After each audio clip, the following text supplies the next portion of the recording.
Bismillahirrahmanirrahim. Assalamualaikum warahmatullahi wabarakatuh. Alhamdulillah wassalatu wassalamu ala rasulillah. Ada 3 hal yang ingin saya sampaikan kepada jutaan massa yang hadir dalam aksi bela Palestina hari ini. Aksi di Monas Ahad 5 November 2023. Pertama, berbahagialah bahwa berkumpulnya kalian di Monas hari ini adalah bukti nurani antum semua masih berfungsi dengan baik. Keberadaan antum semua dalam aksi ini berarti bahwa akidah dan keimanan teman-teman masih terjaga. Bukan seruan panitia yang membuat saudara-saudara semua datang hari ini, tapi Allah Ta'ala ialah yang telah memilih kalian semua untuk berada di Monas hari ini. Allah Ta'ala menguatkan hati saudara-saudara, memampukan jasad saudara-saudara, dan meringankan langkah antum semua untuk tiba dalam aksi ini. Masya Allah. Ini bukan sekedar aksi bela Palestina, tapi ini adalah aksi mempertahankan, memperjuangkan wajah, wibawa, kemuliaan, dan kehormatan seluruh umat Islam di dunia. Derap langkah jutaan kaki massa peserta aksi hari ini bermulai di Monas, namun insya Allah akan berakhir di pelataran Masjidil Aqsa dalam waktu yang sangat dekat. Takbir, Allahu Akbar. Kedua, saudara-saudara, bersuaralah dengan lantang, dengan kencang sekencang-kencangnya. Yang terjadi di Gaza hari ini bukan semata-mata perang. Ini adalah pembantaian. Ini adalah genosida. Karena Zionis telah keluar dari kode etik sebuah pertempuran, melanggar semua batas kemanusiaan dengan mentarget sipil, anak-anak, dan wanita. Rumah-rumah warga dibom bersama para penghuninya. Pengungsian dihantam beserta para pengungsinya. Bahkan rumah sakit dihancur leburkan luluh lantah, sekalian bersama para dokter-dokternya, tim medis, dan seluruh pasien yang sedang dirawat. Hasbunallahu wa ni'mal wakil, ni'mal maula wa ni'man nasir. Mereka mentarget sipil, menghancurkan bangunan, membumi hanguskan infrastruktur, merobohkan masjid, berharap perjuangan di Gaza meredup dan mati.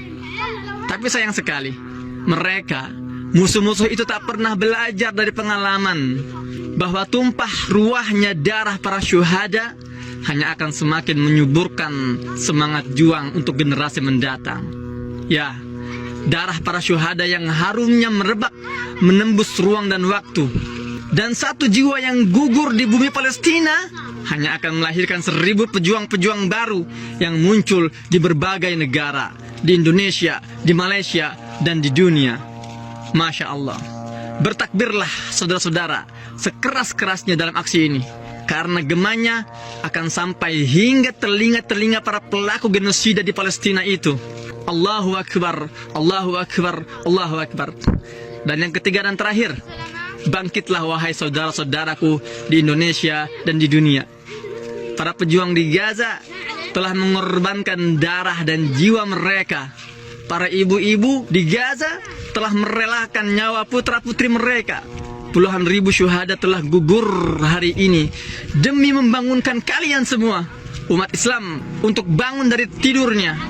Mereka telah gugur mengorbankan semua yang mereka miliki demi membangkitkan semangat dan girah juang kita semua. Maka bangkit dan berjuanglah. Berjuang dan berjuanglah. Berjuang terus, jangan berhenti berjuang sampai Allah yang menghentikan. Bangkit, bangkit dan bangun. Teruslah bangun dan terbangun. Jangan berhenti terbangun sampai kelak Allah yang menidurkan kita semua. Taufan Al-Aqsa, badainya dimulai dari Gaza, menyebar ke seluruh dunia hingga Indonesia dan Malaysia. Insya Allah badai ini akan berakhir di pintu gerbang Masjidil Aqsa, membawa kalian semua para pejuang-pejuang yang ikut membebaskan negeri para nabi tercinta. Allahu Akbar, Allahu Akbar, walillahil hamd. 7 Oktober 2023 akan tercatat dalam tinta emas sejarah perjuangan Baitul Maqdis. Maka rugilah serugi-ruginya kalau kita tidak ikut menggoreskan tinta itu, sementara kita mampu dan kita bisa.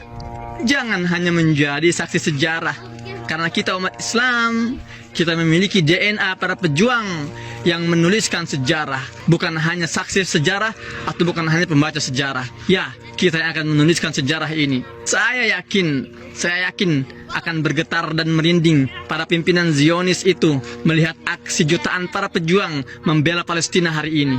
Tapi ketahuilah, apa yang lebih mereka takutkan? Jutaan kaum muslimin yang memenuhi masjid-masjidnya di waktu fajar. Ketahuilah, saudara-saudara, solat subuh, barisan-barisan salat subuh di masjid-masjid kalianlah yang akan menentukan seberapa kencang hembusan badai Al-Aqsa ini. Maka mulai hari ini, bangkitlah dari tidur kalian. Bangkit untuk berjuang dan bangkit untuk berbaris dalam barisan salat subuh berjamaah di masjid-masjid kalian. Masjidil Aqsa tidak akan sudi dibebaskan kecuali oleh para pejuang subuh yang konsisten memakmurkan masjid-masjid di sekitar mereka sebelum mereka memakmurkan Masjidil Aqsa itu sendiri. Keseriusan kita hari ini, keseriusan kita membebaskan Baitul Maqdis tergantung pada daya tahan kita untuk mengisi saf-saf terdepan dalam salat subuh berjamaah kita di masjid-masjid sekitar kita. Dengan demikian, insya Allah semangat kita memperjuangkan Palestina akan terus terjaga. Yakinlah itu semua. Birruh bidam nafdika ya Aqsa. Birruh bidam nafdika ya Aqsa. Birruh bidam nafdika ya Aqsa. Saya Mahmud Hussein di Gaza, Palestina. Assalamualaikum warahmatullahi wabarakatuh.